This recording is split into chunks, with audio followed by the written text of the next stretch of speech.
Hello నమస్తే everyone, నేను మీ BBR. ఇవాళ అగ్ని పరీక్ష 2 ఎపిసోడ్ 11 గురించి మాట్లాడుకుంటే ఇవాళ గేమ్ అంతా హాట్ గా జరిగింది. ఇవాళ మొదట ఆడిన బాల్ గేమ్ లో అయితే 7-8 మెంబర్స్ తనలో వాళ్ళలో ఉన్నటువంటి సత్తాను ఇవాళ ఇరగదీసి పడేశారు. ఈ పిక్ ద బాల్ గేమ్ లో అయితే మిథిలేష్ రెడ్డికి, దీపక్ కి వాళ్ళు ఉన్న హైట్ చాలా బాగా పనికొచ్చింది వాళ్ళకి. దీపక్ అయితే ఇవాళ 3 సార్లు బాల్ పిచ్ చేశాడు. చాలా బాగా తను బాల్ పిచ్ చేసుకొని ఇవాళ ఆడినటువంటి విధానం అయితే చాలా బాగా నచ్చింది. దీపక్ రెండోసారి బాల్ పిచ్ చేసుకొని రామకృష్ణకి ఇచ్చే ప్రాసెస్ ఏదైతే ఉందో అది కొంచెం డిసప్పాయింట్ గుర్చేసింది. దీపక్ రామకృష్ణకి ఇచ్చినటువంటి అవకాశాన్ని సరిగ్గా ఉపయోగించుకోలేదేమో అని చెప్పేసి నాకు అనిపించింది. లీడర్షిప్ నుంచి ఇద్దరిని తీసేసే ప్రాసెస్ లో రోహిత్ తీసేయడం అయితే కరెక్ట్ కాదు. ఇవాళ ఎపిసోడ్ లో అతను రోహిత్ని తీసేయడం వల్ల రోహిత్ కూడా చాలా బాగా డిఫెండ్ చేసుకున్నాడు. నిన్న నేను కష్టపడి స్ట్రెంత్, స్టామినా, మైండ్ గేమ్ తో నిన్న గేమ్ లో నేను గెలవడమే కాక నా టీమ్మేట్స్ కూడా గెలిపించుకున్నానని చెప్పేసి గట్టిగానే డిఫెండ్ చేసుకున్నాడు. రామకృష్ణ రోహిత్ తో కొంచెం కోపంతో మాట్లాడుతున్నప్పుడు రోహిత్ కూడా నాతో మాట్లాడేటప్పుడు కొంచెం జాగ్రత్తగా చూసి మాట్లాడాలని చెప్పేసి కూడా కో కంటెస్టెంట్స్ కూడా వార్నింగ్ ఇచ్చినట్టయింది. వీరిద్దరి మధ్య మాటల యుద్ధం జరుగుతున్నప్పుడే చరణ్ కూడా మధ్యలో కలగ చేసుకుని రోహిత్ నా ఫ్రెండ్, ఆ విధంగా మాట్లాడడం కరెక్ట్ కాదని చెప్పేసి ఒక ఫ్రెండ్షిప్ బాండ్ ని కూడా ఇవాళ షోలో వాళ్ళు క్రియేట్ చేశారు. ఇది రాబోయే రోజుల్లో ఇది మంచిదో కాదో అనేది రాబోయే ఎపిసోడ్స్ లో మనం ఖచ్చితంగా వేచి చూడాల్సిన పరిణామం. చరణ్ అయితే గతంలో జరిగినటువంటి ఎపిసోడ్స్ లో కూడా ఎటువంటి పర్ఫార్మెన్స్ సరిగ్గా చూపించలేకపోయాడు అనేది నా అభిప్రాయం. ఇక మీదట కూడా మెరుగుపడకపోతే చరణ్ కి బిగ్ బాస్ అవకాశాలు తక్కువే అని చెప్పేసి నా అభిప్రాయం.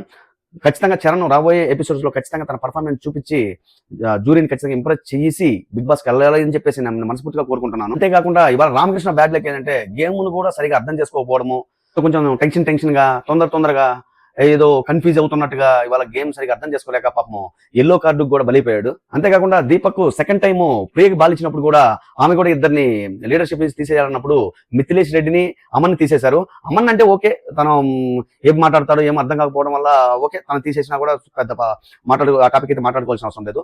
మిథిలేష్ రెడ్డికి చెప్పి తీసేసినటువంటి కారణం అయితే అతను ఉంటే మిగతా రౌండ్స్ సరిగ్గా పర్ఫార్మెన్స్ చేయలేమేమో అందుకని చెప్పేసి మిథిలేష్ రెడ్డిని తీసేస్తున్నామని చెప్పడం కూడా అది జడ్జెస్ కూడా కరెక్ట్ అనిపించట్లేదు. కంటెస్టెంట్స్ ని తీసేసే విషయంలో కన్ఫ్యూజ్ అయ్యారని అనిపిస్తుంది. మిథిలేష్ రెడ్డి విషయంలో రీజన్స్ అని కరెక్ట్ గా చెప్పుకుంటే కొంతవరకు ఆమె సక్సెస్ అయ్యేది అనిపించింది. ప్రియా కూడా ఇవాళ సరిగా మెచ్యూర్ ఆలోచించలేకపోయింది అనేది నా అభిప్రాయం. భాగ్యకి అయితే ఇవాళ బ్యాడ్ లక్, పాపం ఇంజూర్ కావడం వల్ల ఈ ఎపిసోడ్ మొత్తం కూడా ఆడలేకపోయింది. మరి దానివల్ల ఆమెకి ఎంత ఎఫెక్ట్ ఉంటుందనేది రాబోయే ఎపిసోడ్స్ లోనే మనం చూడాలి.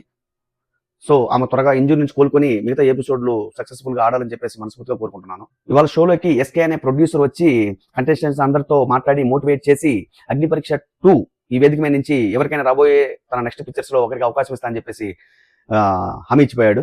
ఇవాళ లీడర్షిప్ కోసం జరిగినటువంటి గేమ్ ఏదైతే ఉందో, దీపక్, ప్రియా, శాలిని వీళ్ళ నలుగురు ఆడినటువంటి వాటర్ గ్లాస్ గేమ్ ఏదైతే ఉందో ఆ గేమ్ లో ప్రియా, శాలిని ఉన్న స్ట్రాటజీతో ఇవాళ వాళ్ళిద్దరు అయితే విన్నర్స్ అయ్యి లీడర్స్ గా ఫైనల్ అయ్యారు. ఈ గేమ్ ప్రాసెస్ ఏంటంటే ప్రియా అండ్ శాలిని 2 జట్లుగా విడిపోయి వాళ్ళకి నచ్చినటువంటి కంటెస్టెంట్స్ ని వాళ్ళ గ్రూప్ లోకి ఇన్వైట్ చేసి తీసుకోవడము. ఈ ప్రాసెస్ లో అయితే ఎవరికి నచ్చిన టీంలో అయితే వాళ్ళు వెళ్ళిపోయారు.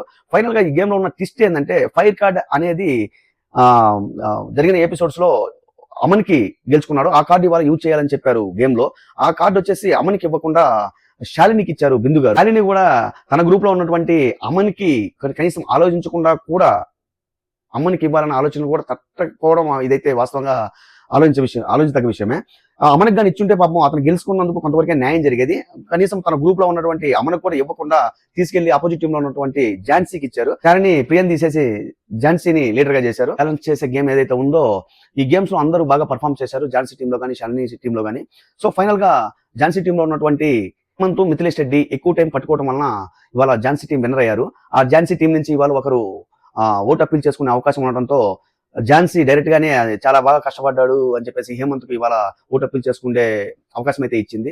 అలాగే బెస్ట్ కంటెస్టెంట్ గా ఇవాళ శాలిని కూడా సెలెక్ట్ చేయడంతో ఆమెకు కూడా ఓటు అప్పీల్ చేసుకునే అవకాశం అయితే వచ్చింది. ఇవాళ ఓవరాల్ గా అయితే ఇవాళ జరిగిన ఎపిసోడ్ లో మాత్రము కొంచెం రసవత్తరంగానే జరిగాయి. డిసప్పాయింట్ ఏంటంటే ఇవాళ గేమ్ లో అమనకు కొంచెం దారుణంగానే అన్యాయం జరిగింది అనుకోవచ్చు. తనకు తెలుసుకున్న కార్డు తనకు ఉపయోగపడకపోగా అపోజిట్ లో వేరే వాళ్ళకి బిందువు వచ్చేసి వేరే వాళ్ళకి ఇచ్చినా కూడా వాళ్ళు కూడా తనను గుర్తించకుండా పక్కన పెట్టేసి వేరే వాళ్ళను టీం లీడర్ గా చేయటము, ఆ టీం వాళ్ళు గెలవడము, ఇవాళ మొత్తానికైతే కొంతవరకు అమన్కైతే ఇవాళ ఎపిసోడ్ లో అన్యాయం జరిగిందని చెప్పుకోవాలి. కార్డు తను గెలుచుకొని కూడా ఎటువంటి ఉపయోగం లేకుండా పోయింది.